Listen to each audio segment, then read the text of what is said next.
Online teaching class में आप सबका पुनः स्वागत है। पिछले जो लेक्चर में हमने पढ़ा था उसके आगे आज अपन फिर शुरू करते हैं। अपन linear differential equation of first order and first degree पढ़ रहे थे। इसमें रेखिक समीकरण लीनियर डिफरेंशियल इक्वेशन अपन ने पढ़ा था। चूंकि ये पार्ट बहुत इंपॉर्टेंट है इस चैप्टर का, इसलिए इसके कुछ क्वेश्चंस भी यहाँ कर लेते हैं कि किस तरह से अगर अपने को पता लग जाए कि डिफरेंशियल इक्वेशन रेखिक दी गई है तो रेखिक होने के उपरांत उसको फिर कैसे हल कर लेते हैं। तो कुछ क्वेश्चंस देख लें, फिर आगे चलते हैं बर्नौली पर। तो जैसे क्वेश्चन लेते हैं, solve x square plus 1 dy by D x plus 2xy is equal to 4x square. तो इस इक्वेशन को अगर अपन देखें तो dy बाई डी एक्स के रूप में लिख के देखते हैं। तो dy बाई डी एक्स के रूप में लिखने पर ये बन गई dy by D x plus 2x upon x square plus 1y is equal to 4x square upon x square plus 1। तो ये dy by D x plus p y is equal to q, जहाँ p और q x के फलन है। ये यहाँ पर जो p बन रहा है ये p भी x का फलन है और ये q बन रहा है ये q भी x का फलन है। तो ये रेखिक रूप में आ गई। तो यहाँ मैंने बता रखा है कि p ये है q ये है।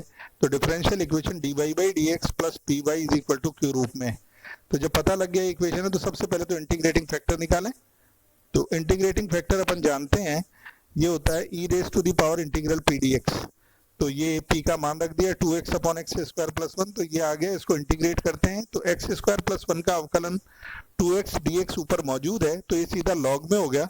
तो इसका इंटीग्रल हो गया e की power log 1 plus x square. तो e और रेसिप्रोकल होने से ये आ गया 1 प्लस एक्स स्क्वायर। ये इंटीग्रेटिंग फैक्टर आ गया। तो जब इंटीग्रेटिंग फैक्टर आ गया तो सॉल्यूशन अपन सीधा लिख सकते हैं। और सॉल्यूशन लिखने का तरीका आपको पहले भी बताया था और ये याद रखना है अच्छे तरह से। y into integrating factor is equal to Q into integrating factor dx plus C. इसमें वैल्यू रख देंगे तो ये फिर इंटीग्रेट सॉल्यूशन आ जाएगा इसका। तो अपना इंटीग्रेटिंग फैक्टर आया है 1 प्लस एक्स स्क्वायर। तो रखें y इंटू इंटीग्रेटिंग फैक्टर अपन ने रख दिया 1 plus x square is equal to q अपने को मालूम है। इंटीग्रेटिंग फैक्टर ये रहा, dx लिख दिया प्लस सी। तो ये तो टर्म एज इट इज आ गई। इसका समाकलन करें तो ये कैंसिल होने से 4 ऐसे बाहर आ गया कांस्टेंट, एक्स स्क्वायर का समाकलन हो गया एक्स क्यू बटे 3 प्लस सी। तो ये आंसर होगा। तो जब पता लग जाए कि इक्वेशन लीनियर है तो उसको फिर इंटीग्रेट करना आसान हो जाता है। ऐसा ही एक प्रश्न और है, वो भी लेते हैं। X plus 2y cube dy by D x is equal to y. इसको देखें तो अगर अपन dy बाई डी एक्स लिखते हैं इसमें तो dy बाई डी एक्स का मान निकालें तो y upon x plus 2y cube बन गया। तो अगर ये dy by D x upon लिख लेते हैं तो फिर ये साफ दिख रहा है कि ये लीनियर नहीं बन सकता। dy by D x plus some function of p some function of x y is equal to q। तो ये अगर लेफ्ट हैंड साइड में भी ले जाएं तो q यहाँ पर 0 है तो फिर वो अपन नहीं निकाल पाएंगे। तो ये यहाँ पर जो इक्वेशन दी गई है न तो चरों का पृथक्करण है, जो अगर शुरू से अपन देखें तो चर भी इसमें पृथक नहीं हो रहे हैं, समघात भी नहीं है क्योंकि y एक घात का पद है, x एक घात का पद है, y क्यूब 3 घात का पद आ रहा है तो समघात भी नहीं है। और रेखिक अगर dy बाई डी एक्स में रख रहे हैं तो रेखिक भी नहीं बन रही है। तो इसको देखते हैं क्या dx बाई dy से रेखिक बन जाएगी क्या। तो अगर अपन dx बाई dy निकालें, ये नोट करने वाली बात है क्वेश्चंस में, क्योंकि इसको मिस कर दिया तो फिर क्वेश्चन हल होना भारी पड़ जाएगा आगे। तो dx बाई dy निकाला तो x प्लस 2 इसी से निकाल रहे हैं क्वेश्चन से। ये dx और dy नीचे आ गया तो ये y इधर चला गया तो dx ओवर dy आ गया x plus 2y cube over y। तो ये इस रूप में आया। तो अपन देखते हैं कि ये रूप जो बन रहा है ये कैसा है। तो इसमें फिर dx बाई dy निकाला तो 1 अपॉन वाई इंटू एक्स आ रहा है, 1 अपॉन वाई इंटू एक्स आ रहा है और ये 2y क्यूब बन गया। अगर ये 1 अपॉन वाई इंटू एक्स इधर ले जाएं तो 1 अपॉन वाई एक्स इधर चला गया तो dx by D y plus some function of y into x is equal to some another function of y। तो dx by D y plus p1 x is equal to q1, जहाँ p1 और q1 y के फलन है। इस रूप में ये इक्वेशन आ रही है। तो जब पता लग गया कि इक्वेशन दिख रही है को निकालना पड़ेगा। तो इंटीग्रेटिंग फैक्टर वहां पर अपन ने p1 था -1 अपॉन वाई। तो इंटीग्रेटिंग फैक्टर निकालते हैं। इंटीग्रेटिंग फैक्टर इसका बन गया e raise to the power integral minus one upon by P one का मान डी वाई, तो ई रेस टू दी यहाँ डी वाई आएगा क्योंकि differential equation D x by D Y में बनी है। तो e raise to the power minus log Y मतलब e raise to the power log Y inverse one upon Y आ गया। तो ये इंटीग्रेटिंग फैक्टर आ गया। जब इंटीग्रेटिंग फैक्टर आ गया तो अपन सॉल्यूशन निकाल सकते हैं आसानी से, क्योंकि इंटीग्रेटिंग फैक्टर ये देखना कि इक्वेशन लीनियर है और वो उसका इंटीग्रेटिंग फैक्टर निकालिए। तो सॉल्यूशन का तरीका फिर यहाँ पर वही अपने को ध्यान रखना है, अच्छे से याद रखना है, x into integrating factor is equal to integral q into integrating factor dy plus c। यहाँ ध्यान रखिए कि ये dx बाई dy की इक्वेशन थी तो dy आएगा। तो इंटीग्रेटिंग फैक्टर अपना 1 अपॉन वाई है, तो x into 1 upon y is equal to q 2y square था और ये इंटीग्रेटिंग फैक्टर था प्लस c। अब ये y का फंक्शन है, y के रेस्पेक्ट में इंटीग्रेट कर दिया तो ये हो गया वाई स्क्वायर बटे 2, 2 से 2 कैंसिल हुआ तो वाई स्क्वायर प्लस सी, तो ये आंसर आ गया। तो इस तरह के क्वेश्चंस जब पता लग जाए कि लीनियर है d Y by D x में या d x by D Y में, तो फिर अपन उसको इंटीग्रेटिंग फैक्टर निकाल के सॉल्यूशन लिख लेते हैं। अब कुछ टिपिकल क्वेश्चन जो एग्जाम में पूछे जाते हैं वो भी एक दो डिस्कस कर लेते हैं, फिर आगे चलेंगे। तो जैसे एक क्वेश्चन है d Y by D x plus y upon root x, ये रूट एक्स है, रूट एक्स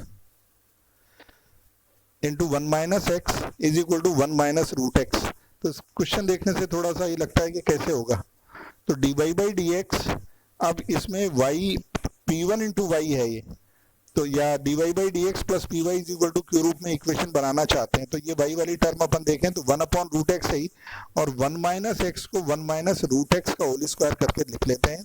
तो सारी इक्वेशन में दिख रहा है कि रूट एक्स को अपन कुछ मान लें, तो ये इक्वेशन इस रूप में d Y by D x plus p y is equal to q रूप में आ गई। तो इसमें इंटीग्रेटिंग फैक्टर देखें तो ये बन रहा है इंटीग्रेटिंग फैक्टर बन गया ये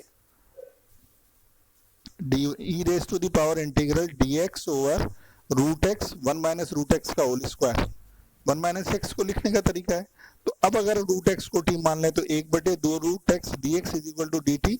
तो डी एक्स बटे रूट एक्स, ये जो डी एक्स बटे रूट एक्स है, डी एक्स बटे रूट एक्स है, इसको अपन 2 डी टी लिख पाएंगे। तो ये तो हो गया 2 डी टी और ये हो गया 1 माइनस टी स्क्वायर। इसको इंटीग्रेट करना है, तो इंटीग्रेट करने के लिए यहाँ पर इसको 1 माइनस टी स्क्वायर को अपन 1 माइनस टी और 1 प्लस टी में लिख लें, और इसको इसका इंटीग्रल सीधा सीधा 1 अपॉन या D T upon 1 minus T का log of 1 minus T with minus sign, और ये लॉग ऑफ 1 प्लस टी आ गया। इसको ठीक कर तरह से लिख दिया log of 1 plus T over 1 minus T. तो ई और लॉग हट गया रेसिप्रोकल होने से, और ये आ गया 1 plus root x upon 1 minus root x, क्योंकि टी की जगह अपन ने रूट एक्स पुट कर दिया। तो सॉल्यूशन हो गया, जब इंटीग्रेटिंग फैक्टर आ गया तो सॉल्यूशन अपन जानते हैं y into integrating factor is equal to q into integrating factor dx plus c। तो इससे अपन सॉल्यूशन निकालें। तो integrating factor 1 plus root x over 1 minus root x है, तो इसको देखते हैं।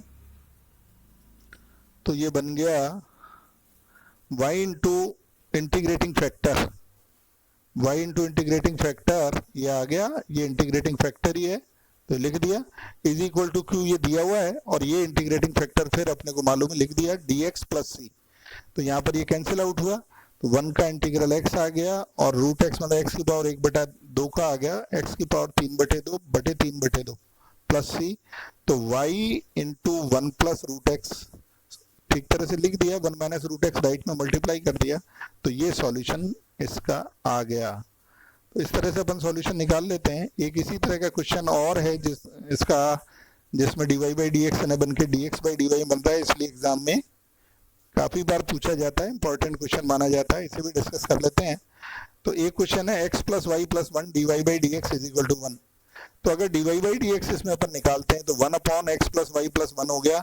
तो ये चर भी पृथक नहीं हो रहा है, अगर शुरू से देखें अपन इस चैप्टर में तो समघात भी नहीं है क्योंकि 1 आ रहा है, और समघात में समायन भी नहीं हो पाएगा इसका। तो रेखिक देख रहे हैं तो D Y by D X रेखिक भी नहीं बन रहा है, तो फिर अपन आगे चले जाते हैं, क्या ये बर्नौली है या यथातथ है, उसमें जाएंगे। तो इसलिए आगे जाने से पहले थोड़ा सा यहाँ देख लें कि d x by D y तो कैलकुलेट करने पे कहीं रेखिक तो नहीं बन रहा। तो अगर d x by D y निकालें तो ये एक्स प्लस वाई प्लस 1 बन गया।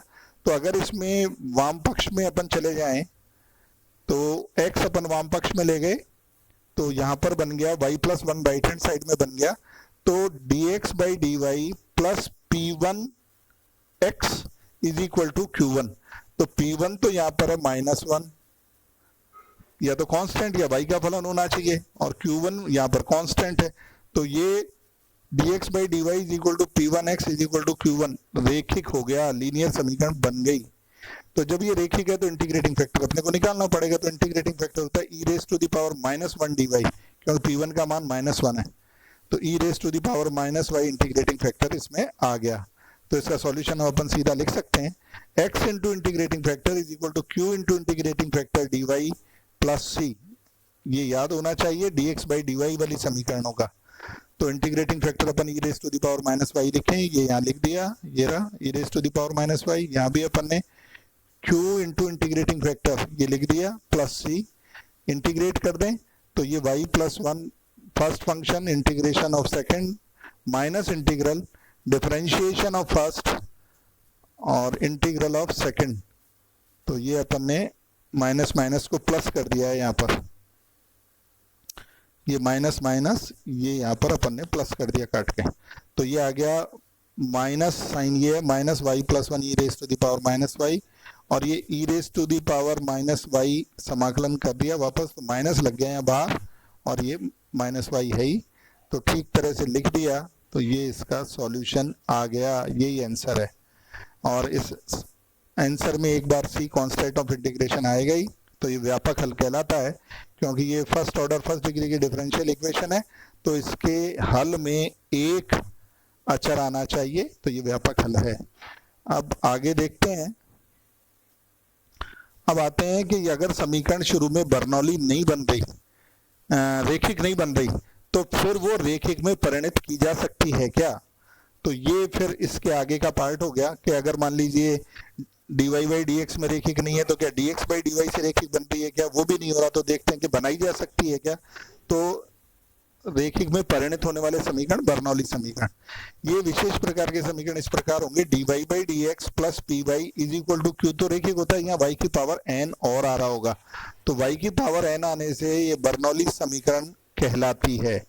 y की घात कुछ भी आ जाए q के साथ लगा हुआ, तो इस समीकरण कहलाएगी बर्नौली समीकरण। तो इसको हल करने के लिए अपन पहले y की पावर n का भाग लगाएंगे सारे में, यहाँ भी लगा दिया, यहाँ भी लगा दिया, ये q केवल बच गया। तो इसको फिर अपन ये जो dy बाई dx इसको यहाँ पे पुट करेंगे, 1/y की पावर n-1 को पुट करके इसको रेखिक में परिणत कर लेंगे, q राइट हैंड साइड में पड़ा हुआ ही है। इसको समझने के लिए क्वेश्चन से करेंगे तो ज्यादा अच्छी तरह से समझ में आएगा। तो ये जो कैसे अपन ये जो 1/y की पावर n-1 है, इसको पुट करके उसका अवकलन यहाँ मौजूद होगा, उसकी सहायता से अपन इसको रेखिक में परिणत कर देंगे। एक क्वेश्चन के माध्यम से इसे समझ लें तो आसानी से ये बदलने की विधि, रेखिक में परिणत करने की विधि समझ में आ जाएगी। तो क्योंकि वैसे यहाँ पर तो अपन ने 1/y की पावर n-1 को t मान लिया, तो 1/y की पावर n और ऊपर इसको t माना है, तो अवकलन भी करेंगे तो n-1 y की power n dy by dx is equal to dt by dx कहलाएगा। वो आगे इस क्वेश्चन के माध्यम से अच्छी तरह से समझ में आ जाएगा, इसीलिए क्वेश्चन से समझने में आसान रहता है, इसलिए बता देते हैं। तो x dy by dx plus y is equal to y square log x। तो अगर इस प्रश्न को देखें तो x का सारे में भाग लगा दें, तो x का तो भाग लगा के देखा अपन ने, तो x का भाग लगने पर ये बना dy by dx plus 1/x into Y is equal to Y square log x upon x बनेगा। तो जब ये आएगा तो इसमें dy by dx plus py is equal to q into Y square आ रहा है, तो फिर अपन पता लग गया कि इक्वेशन बर्नौली है। तो बर्नौली है तो फिर अपन सीधा समीकरण को ये जो वाई स्क्वायर आ रहा है इसका भाग लगाएंगे, वाई स्क्वायर का भाग लगाएंगे।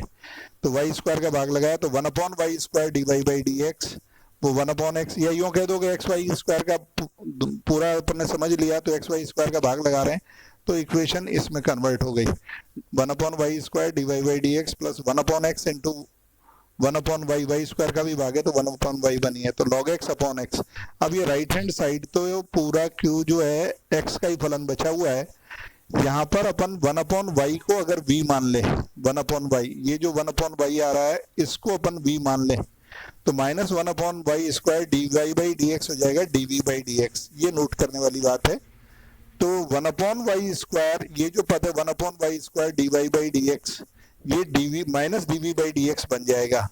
तो इसमें देखो ये तो बन गया 1/y² dy/dx, तो बन गया dv/dx।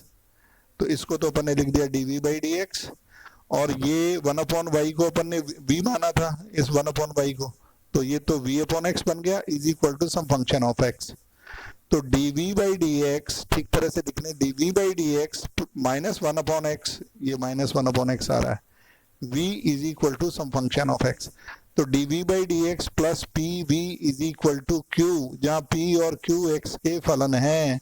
तो ये समीकरण अब रेखिक अपने को मिल गई, रेखिक बन गई। तो बर्नौली समीकरण रेखिक बना ली जाती है। और अब इसका इंटीग्रेटिंग फैक्टर निकाल के सॉल्यूशन लिख सकते हैं। जब पता लग गया कि रेखिक है तो फिर एक ही तरीका है अपने पास। तो e⁻⁴ इंटीग्रल p dx ले लिया, p का मान माइनस 1/x है, तो ये 1/x तो आ गया इसका इंटीग्रेटिंग फैक्टर। और सॉल्यूशन लिखें v into integrating factor is equal to q into integrating factor dx plus c। ये प्लस c और आएगा, तो ये प्लस c हो गया। तो सॉल्यूशन हो गया v/x इज इक्वल टू, अब log x को अपन ने t मान लिया इसको सॉल्व करने के लिए, तो 1/x dx dt बन गया। तो t dt e⁻⁻t 1/x की वैल्यू आ गई, प्लस c आ गया। तो v/x t e⁻t का समाकलन करते हैं, तो first function integral of second minus integral differentiation of first into integral of second, plus यहाँ रखा हुआ ही है। तो ये आ गया t plus 1 e⁻t plus c, v/x का मान, v की वैल्यू रखेंगे और t की वैल्यू रखेंगे। तो t तो अपने पास है log x, तो ये तो t की वैल्यू लिख दी log x, और e⁻log x बन गया, कांस्टेंट ऑफ इंटीग्रेशन है ये v/x है। v चूंकि 1/y था, तो ये तो vx यहाँ मल्टीप्लाई कर दिया अपन ने, तो x से कट गया और ये cx आ गया। तो ये कंप्लीट सॉल्यूशन होता है। तो इस हिसाब से अगर शुरू में इक्वेशन लीनियर नहीं है और q के साथ y की कोई घात गुणा है, तो समीकरण को ठीक करके देखकर अपन देख लेते हैं कि y की पावर n का भाग अगर सारी समीकरण में लगा दें तो फिर वो रेखिक में कन्वर्ट हो जाती है, वो कहलाती है बर्नौली। तो इस तरह से अपन रेखिक में परिणत होने वाले समीकरणों का भी हल आसानी से निकाल सकते हैं। इसके बाद असाइनमेंट अलग से दे देंगे, आप लोग करिएगा।